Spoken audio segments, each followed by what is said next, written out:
चीन में फैले खतरे को देखते हुए भारत सरकार भी अलर्ट मोड में आ गई है। राज्यों और केंद्र शासित प्रदेशों को लेटर लिखा गया है कि सभी पॉजिटिव सैंपल्स की जीनोम सीक्वेंसिंग जरूर कराएं, क्योंकि नए वेरिएंट का पता लगाना जरूरी है। इसके अलावा एयरपोर्ट और भीड़ भाड़ वाले इलाकों में एहतियातन कदम उठाने की एडवाइजरी जारी कर दी गई।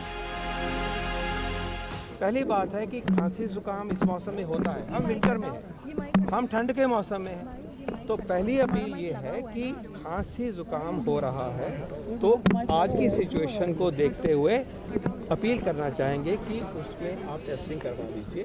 हो सकता है और 90% चांस है कि शायद ये नॉन कोविड होगा। दरअसल चीन में कोरोना काल बन चुका है। इसे देखकर भारत में भी सांसें फूलने लगी है, कहीं कोरोना के डेल्टा वेरिएंट जैसी तबाही न मचे।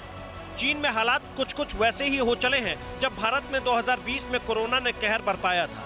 इसी तरह चीन में लाशों अस्पतालों में बिखरी पड़ी है। शमशान के बाहर वैसी ही लंबी कतारें हैं जैसी साल 2020 में भारत के कई शहरों में लगी थी।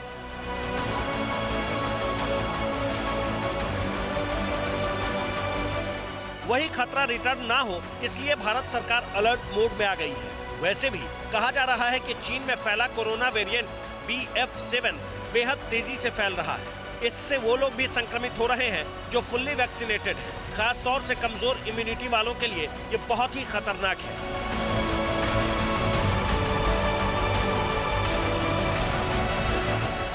हालांकि भारत में अभी हालात इतने खराब नहीं हैं जितने कि चीन में है। इसके पीछे भारत में किया गया वैक्सीनेशन है, जबकि चीन ने अपने लोगों को वैक्सीन लगाने से ज्यादा उसे बेचने पर जोर दिया। जहां चीन में 56 करोड़ लोगों को अब तक वैक्सीन लगाई गई, वहीं भारत में 100 करोड़ से ज्यादा लोगों को डबल डोज लग चुकी है। जबकि चीन 99% वैक्सीनेशन का फर्जी दावा कर रहा है, वहीं भारत में 220 करोड़ डोज लगाई जा चुकी है। चीन में बुजुर्ग आबादी में वैक्सीनेशन बेहद कम हुआ है, जबकि भारत में 7 करोड़ बुजुर्ग फुल्ली वैक्सीनेटेड है। कम वैक्सीन और जीरो कोविड पॉलिसी की वजह से चीन के लोगों में एंटीबॉडी विकसित नहीं हो पाई, जबकि भारत में हर्ड इम्यूनिटी विकसित हो चुकी है। इसके अलावा वर्ल्ड हेल्थ ऑर्गेनाइजेशन की रिपोर्ट के मुताबिक चीन की वैक्सीन सिर्फ 79% असरदार है, जबकि भारत की वैक्सीन 99% से भी ज्यादा असरदार है। एक तरफ तो हमारी ज़्यादातर जो जनता है उसको टीकाकरण हो चुका है और बहुत प्रभावी टीके हैं। दूसरा, बहुत 90% से ज़्यादा लोगों को प्राकृतिक तौर पे कोविड का इन्फेक्शन भी हो चुका है। तो एक जिसको हम हाइब्रिड इम्यूनिटी कहते हैं, उससे हम सब लोग का प्रतिरक्षण हुआ है। इसके अलावा एशियन लाइट इंटरनेशनल ने अपनी एक रिपोर्ट में दावा किया था कि चीन की वैक्सीन ओमिक्रॉन के सब वेरिएंट पर बेअसर है। भारत की वैक्सीन ओमिक्रॉन पर भी असरदार है। इतना ही नहीं, चीन ने अचानक से जीरो कोविड पॉलिसी खत्म कर दी और पाबंदियां हटते ही कोरोना ने विकराल रूप ले लिया।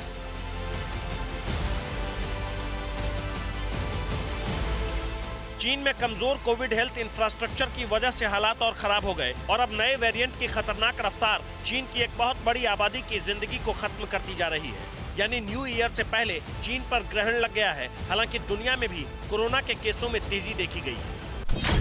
जापान में हर दिन कोरोना के 60 से 70 हजार कोरोना केस सामने आ रहे हैं। जर्मनी में रोज 50 से 60 हजार कोरोना के मामले रिपोर्ट हो रहे हैं। ब्राजील में भी कोरोना कहर ढा रहा है और वहाँ 20 से 30 हजार केस सामने आ रहे हैं। इसके अलावा दक्षिण कोरिया में कोरोना हर रोज 20 से 30 हजार लोगों को अपनी चपेट में ले रहा है, जबकि अमेरिका में भी 15 से 20 हजार कोरोना के केस निकल रहे हैं।